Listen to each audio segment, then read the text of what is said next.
AP సచివాలయ ప్రారంభోత్సవం ఘనంగా జరిగింది. తెల్లవారుజామున 4 గంటల 1 నిమిషానికి పండితుల వేద మంత్రోచ్చారణలు, మేళతాళాల మధ్య కార్యాలయ ప్రవేశం చేశారు సీఎం. 4 బ్లాక్లోని 2 గదుల్లో ఆయన చేతుల మీదుగా పూజా కార్యక్రమాలు నిర్వహించారు. తొలి సంతకం రైతు రుణమాఫీ ఫైలుపై చేసిన సీఎం రాజధానిలో ఉద్యోగులకు 30% హెచ్ఆర్ఏ ఇస్తామని ప్రకటించారు. అమరావతి నిర్మాణంలో కీలక ముందడుగు. తాత్కాలిక సచివాలయం శాస్త్రోక్తంగా ప్రారంభమైంది. విశ్వక్సేన పూజ, వాస్తు పూజ, గణపతి హోమాలు నిర్వహించారు. తెల్లవారుజామున సరిగ్గా 4 గంటల 1 నిమిషాలకు భవనాన్ని ప్రారంభించారు సీఎం చంద్రబాబు. అనంతరం తన కార్యాలయంలో ఉత్తరాభిముఖంగా ఆసీనులయ్యారు. డ్వాక్రా మహిళలకు 2400 కోట్లు, రుణమాఫీ పెండింగ్ నిధులు 178 కోట్లు విడుదల ఫైళ్లపై సంతకాలు చేశారు. సెక్రటేరియట్ ప్రారంభోత్సవం సందర్భంగా ఎంప్లాయీస్ కు బంపర్ బొనాన్సా ప్రకటించారు చంద్రబాబు. అమరావతిలో పనిచేసే ఉద్యోగులకు వారంలో 5 రోజులే పని దినాలు ఉంటాయని చెప్పారు. ఉద్యోగులకు 30% హెచ్ఆర్ఏ ప్రకటించారు. వారి కోసం 5000 గృహాల సముదాయం నిర్మిస్తామన్నారు. ప్రపంచంలోని 10 ఉత్తమ రాజధానుల్లో అమరావతి ఒకటిగా నిలిచేలా నగరాన్ని నిర్మించాలని లక్ష్యంగా పెట్టుకున్నట్లు చెప్పారు సీఎం.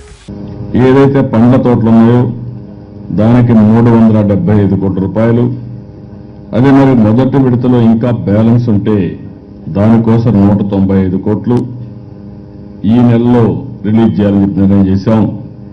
375 కోట్లు, 195 కోట్ల రూపాయలు ఈ నెలలో రిలీజ్ చేయాలని చెప్పి స్పష్టంగా ఆదేశాలు ఇచ్చారు. అదే మరి ఇంకొక పక్కన నెక్స్ట్ రాబోయే నెలలో 3200 కోట్ల రూపాయలు రెండో విడత రైతు రుణమాఫీ కోసం డబ్బులు రిలీజ్ చేయాలని, దాన్ని ప్రిపేర్ చేయాలని చెప్పి ఆదేశాలు ఇచ్చారు. అదే మరి ఇంకొక పక్కన 2400 కోట్ల రూపాయలు ఎవరైతే డాక్రా ఉమెన్ ఉన్నారో వారికి కూడా రిలీజ్ చేయాలని చెప్పి దానికి యాక్షన్ తీసుకోమని, అది జూన్లో చేయాలని చెప్పి కూడా ఆదేశాలు ఇచ్చారు. రాజధానిలో ఉండే రైతులకు 50 చదరపు గజాల భూమి ఇస్తామని చంద్రబాబు చెప్పారు. ఇక్కడ చిన్న అసమ్మతి వచ్చినా నష్టపోయేది రైతులేనని తెలిపారు.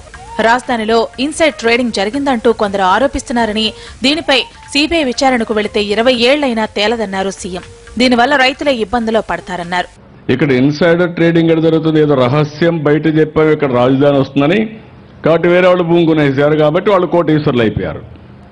ఎక్కడవుతుందంటే ఇది దానిపైన సిబిఐ ఎంక్వైరీ ఏమని, సిబిఐ ఎంక్వైరీ వేస్తే అవుతుంది 20 ఏళ్ళు తేలదు, ఇంకా 20 ఏళ్ళు రాజధాని రాదు, ఇంకా మీరు కృష్ణాలో దూకాలింగా, అంతేకాదు ఏం చేయగలుగుతారు మీరు. ఇంకా తాత్కాలిక సచివాలయాన్ని ఎల్ఎన్టీ, షాపూర్జీ, పల్లోంచి సంస్థలు నిర్మిస్తున్నాయి. జూన్ 15 నాటికి పూర్తి చేయాలని టార్గెట్ గా పెట్టుకున్నారు. ఇందులో మొత్తం 6 భవనాలున్నాయి.